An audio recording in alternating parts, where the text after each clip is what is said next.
Video में मैं आपको रचनात्मक लेखन, जिसमें आपके आते हैं अनुच्छेद लेखन, पत्र लेखन, विज्ञापन, सूचना और लघु कथा, उसके विषय में समझाऊंगी। तो सबसे पहले मैं आपको समझाती हूँ कि अच्छा लेखन के लिए आपको किन बातों का ध्यान रखना है। देखिए, जो लेखन है आपको ध्यान ये रखना है कि वाक्य छोटे होने चाहिए, कठिन वाक्यों की तुलना में सरल वाक्य बनाने चाहिए, जो आम बोलचाल की भाषा है उन शब्दों का प्रयोग करना चाहिए, और बेकार के कठिन शब्दों से, वो शब्द जो कन्फ्यूजन क्रिएट करते हैं उनसे बचना चाहिए। शब्दों का वास्तविक अर्थ समझकर ही प्रयोग करना चाहिए। बच्चों, अच्छा लिखने के लिए अच्छा पढ़ना जरूरी है। जाने माने लेखकों की रचनाएं हमें पढ़नी चाहिए। लेखन में विविधता लाने के लिए छोटे वाक्यों के साथ साथ कुछ मध्यम आकार के वाक्य और कुछ बड़े वाक्यों का प्रयोग भी हमें करना चाहिए। मुहावरे और लोकोक्तियां हमारे लेखन को प्रभावशाली बनाते हैं। जो भी हम लिखते हैं उसको हमें एक बार पढ़ लेना चाहिए, और जब हमें लगे कहीं बेकार की चीज़ें हैं तो उनको हटा देना चाहिए। अपनी अशुद्धियों को शुद्ध कर लेना चाहिए। लिखते हुए ध्यान रखना चाहिए कि हमारा लिखने का कोई उद्देश्य है, जिसके लिए हमें विचारों, तथ्यों को व्यक्त करना है, ना कि दूसरों को प्रभावित करना है।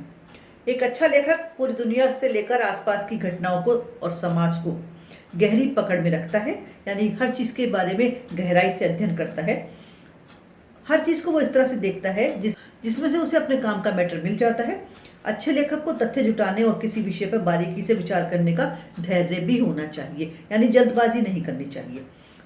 एक अच्छे लेखन का उद्देश्य पाठकों को जागरूक और शिक्षित करने के साथ साथ उनका मनोरंजन करना भी होता है, यानी रचना या हमारा जो लेखन है वो उबाऊ नहीं होना चाहिए। तो ये आपका हो गया एक अच्छा लेखन किस प्रकार से हम करें। तो आपके जो सिलेबस में है वो है अनुच्छेद लेखन। तो मैं आपको पहले ये बताती हूँ कि अनुच्छेद लेखन आपको कैसे करना है और किस तरह से एक अच्छा अनुच्छेद आप लिख सकते हैं। देखिए, किसी एक विषय अथवा भाव पर लिखे गए वाक्यों के समूह अनुच्छेद कहलाते हैं। इसमें एक भाव को संक्षिप्त रूप से स्पष्ट किया जाता है। अनुच्छेद 15-20 वाक्यों में लिखा जाता है। अनुच्छेद का विषय कुछ भी हो सकता है। अनुच्छेद जो है छोटा होता है लेकिन उद्देश्य से भरा होता है। इसमें भावों की अभिव्यक्ति अंत तक रहती है। अनुच्छेद लिखते समय किन किन बातों का ध्यान रखना है। प्रश्न पत्र में जो संकेत बिंदु आए हैं उन पर विचार करना है और उनके आधार पर क्रम से ही आपको अनुच्छेद लिखना है। प्रत्येक बिंदु को सीमित शब्दों में प्रभावशाली ढंग से आप लिखेंगे। अनुच्छेद में किसी भूमिका या निष्कर्ष की आवश्यकता नहीं होती। मुख्य विचार पर अपना ध्यान केंद्रित रखना होता है। सरल और सुंदर और आसान भाषा का प्रयोग करना चाहिए, लेकिन भाषा प्रभाव उत्पन्न करने वाली हो। विद्यार्थियों को ध्यान रखना चाहिए कि अनुच्छेद का अर्थ वाक्यों का समूह है, अर्थात विषय से संबंधित सभी विचार एक ही अनुच्छेद में लिखे जाएंगे। प्रत्येक विचार अलग अलग अनुच्छेद में नहीं लिखा जाएगा। अनुच्छेद का मूल्यांकन 3 आधारों पर किया जाता है: विषय प्रतिपादन, अभिव्यक्ति कौशल और भाषा की शुद्धता। तो आपको इन्हीं सब बिंदुओं पर ध्यान रखना होगा। अब आप एक बार फिर सुनिए कि किन किन चीज़ों को आपको अनुच्छेद लेखन में ध्यान रखना होगा। अनुच्छेद में बेकार के प्रसंग नहीं आने चाहिए। वाक्यों का परस्पर घनिष्ठ संबंध होना चाहिए। आरंभ से अंत तक एक ही भाव चलना चाहिए। भाषा सरल, स्पष्ट और प्रभावशाली होनी चाहिए। आपको पंक्चुएशन का, यानी कि विराम चिन्हों का बहुत ध्यान रखना है। शब्दों के लिंग, वचन, कारक का भी ध्यान रखना आवश्यक है। जो संकेत बिंदु हैं उनको आपको फॉलो करना है, उनके हिसाब से ही आपको अनुच्छेद लिखना है। आमतौर पर 100-150 शब्दों में अनुच्छेद लिखा जाता है, लेकिन एक बात याद रखिएगा कि शब्दों के चक्कर में भाव अधूरा न रह जाए। भावों का पूरा होना भी आवश्यक है। तो इस तरह से आप एक अच्छा अनुच्छेद लिख सकेंगे। दूसरा आपका प्रश्न है पत्र लेखन। पत्र आप जानते हैं किस तरह से लिखा जाता है। क्लास 2 से आप पत्र लिखते चले आ रहे हैं। देखिए, पत्र लिखते समय कुछ बातों का ध्यान रखिएगा। भाषा सरल और सुबोध होनी चाहिए। पत्र लिखने का जो उद्देश्य है वो स्पष्ट होना चाहिए। पत्र के प्रेषक के नाम, पते तथा पाने वाले के नाम पते का स्पष्ट रूप से उल्लेख होना चाहिए। पत्र पाने वाले का पद और संबंध ध्यान रखना चाहिए ताकि भाषा का उसी हिसाब से प्रयोग कर सके। पत्र में कम से कम शब्दों में अधिक बात कहना चाहिए, यानी पत्र संक्षिप्त हो लेकिन यूजफुल हो। लेख बहुत सुंदर और स्पष्ट हो ताकि देखने वाला देखते ही पूरे पत्र को पढ़ ले। पत्र लिखने के बाद उसको जरूर एक बार पढ़ लेना चाहिए। 2 तरह के पत्र हो सकते हैं, औपचारिक और अनौपचारिक, ये आप जानते हैं। औपचारिक पत्र जो हैं वो ऑफिसेज आदि में लिखे जाते हैं, वो कहलाते हैं सरकारी और अर्ध सरकारी। और जो दूसरे वाले पत्र हमारे हैं वो कहलाते हैं अनौपचारिक, जो हम अपने संबंधियों, दोस्तों, रिश्तेदारों आदि को लिखा करते हैं। पत्र के अंग हो सकते हैं 4: पता और दिनांक, संबोधन और अभिवादन। पत्र की सामग्री या कलेवर हो सकता है। कलेवर का अर्थ है भाषा स्पष्ट हो, विस्तार अधिक ना हो। सरकारी पत्रों में यदि कटिंग कहीं हो गई तो छोटे से हस्ताक्षर करने चाहिए। पत्र में किसी बात को दोहराना नहीं चाहिए। पत्र लिखते समय शब्दों का कम और भावों का अधिक प्रयोग करना चाहिए। पत्र की समाप्ति भी एक अच्छी तरह से की जानी चाहिए। अगला आपका लेखन है विज्ञापन लेखन। सवाल यह है कि विज्ञापन कहाँ से आया।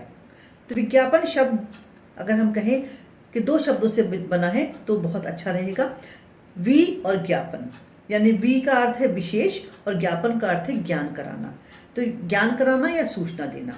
तो विज्ञापन अगर हम कहें तो ये अंग्रेजी के एडवर्टीजमेंट का हिंदी अनुवाद है। ये मूल रूप से लैटिन भाषा के एडवर्टर से लिया गया है, जिसका अर्थ है टू टर्न टू, अर्थात किसी ओर मुड़ना। यदि हम इसका भावार्थ समझें तो ये किसी के प्रति आकर्षित होने का या किसी को आकर्षित करने के अर्थ में प्रयुक्त होता है। विज्ञापन किसी भी जानकारी को लोगों तक पहुंचाने की विधि है। इसके द्वारा उपभोक्ता वस्तुओं को खरीदने के लिए प्रेरित होते हैं। तो जो लास्ट लाइन हमारी है ये हम समझते हैं बहुत आसानी से। तो विज्ञापन के माध्यम से कोई भी जानकारी लोगों तक पहुंचाई जाती है और लोग उस चीज को खरीदने के लिए अट्रैक्ट होने लगते हैं। आज का युग विज्ञापन का युग है। विज्ञापन के बिना किसी भी चीज को समाज में लाना, बाजार में लाना संभव ही नहीं है। लोग उसकी गुणवत्ता के बारे में जानते हैं, उसकी अच्छाई के बारे में जानते हैं, क्योंकि बार बार विज्ञापन के माध्यम से किसी चीज की अच्छाई को बताया जाता है और लोग उस चीज को खरीद लाते हैं। तो चीजों को बेचने का, खरीदने का, पॉपुलर करने का एक माध्यम भी विज्ञापन बन गया है।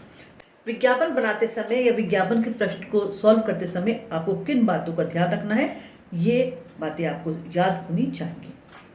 आपको ये ध्यान रखना है कि विज्ञापन का जो मकसद है या उद्देश्य है वो अधिक लोगों तक जानकारी पहुंचाना है।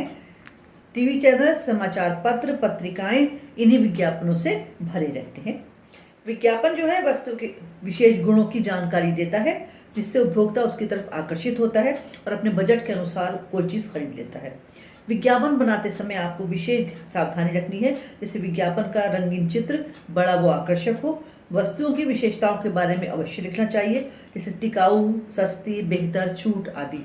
तो बंदी वाली पंक्ति का प्रयोग करें जिससे उपभोक्ता का ध्यान सहज रूप से आकर्षित हो सके। ऐसा स्लोगन बनाएं जिससे लोग आसानी से लंबे समय तक अपनी ज़बानी याद रख सकें। ट्रेडमार्क और लोगों पर भी आपको विशेष ध्यान देना होगा। ये सब बताने का मेरा उद्देश्य ये है कि जब विज्ञापन लेखन आपको करने के लिए आएगा तो आप अपना विज्ञापन बनाते समय इन सब बातों का ध्यान रखेंगे। इस तरह से आपका ये हो गया लेखन कार्य। हमेशा वो काम किया कीजिए, वो क्वेश्चन किया कीजिए जो आपको अच्छा आता हो।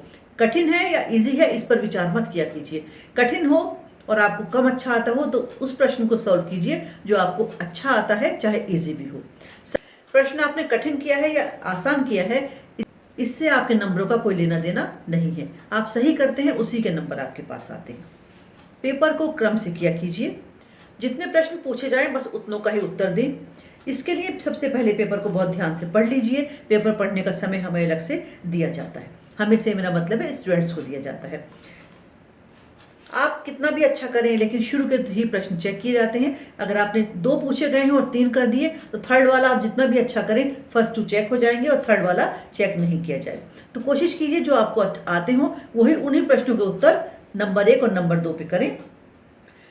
पेंसिल से कोई काम ना करें क्योंकि पेंसिल का मतलब यहाँ पर रफ वर्क माना जाता है। विज्ञापन को बहुत ही सुंदर बनाएं और कम शब्दों में बनाएं और शब्दों की वर्तनी का बहुत ध्यान रखें। वर्तनी से मेरा मतलब है कि कोई भी शब्द अशुद्ध ना लिखें, क्योंकि जब बहुत अधिक लिखते हैं तब अशुद्ध तो आपकी गलतियां नजरअंदाज हो जाती हैं। लेकिन जब आप कुछ शब्दों में स्लोगन बनाते हैं, 4-6 शब्द एक जगह इकट्ठा लिखते हैं, तब कोई गलती होती है तो अंडरलाइन कर दी जाती है।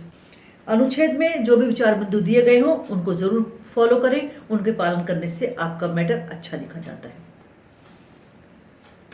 पेपर में संकेत बिंदु कहीं भी दिए ही इसलिए जाते हैं कि बच्चे उसको समझें और उनको सरलता हो जाए। ये वीडियो आपका रिवीजन का था जिसमें मैंने आपको जितना भी बचा हुआ रिवीजन दिया। इससे पहले मैं आपको 2-3 वीडियो रिवीजन के और दे चुकी हूँ। एक मैंने बहुत बड़ा भी रिवीजन दिया था, उसके बाद एक शॉर्ट रिवीजन आपको दिया और ये 3rd वीडियो रिवीजन का है जिसमें लेखन कार्य भी मैंने जोड़ दिया है। मैं उम्मीद करती हूँ आपकी तैयारी बहुत बढ़िया हो जाएगी और बहुत अच्छी तैयारी के साथ बहुत अच्छे नंबर भी आपके आएंगे। आपके जिन दोस्तों ने मेरे चैनल को सब्सक्राइब नहीं किया है उनको आप चैनल को सब्सक्राइब करा दीजिए ताकि वो भी इससे रिवीजन कर सकें। सभी चीज़ों का जो लिंक है वो आपको डिस्क्रिप्शन बॉक्स में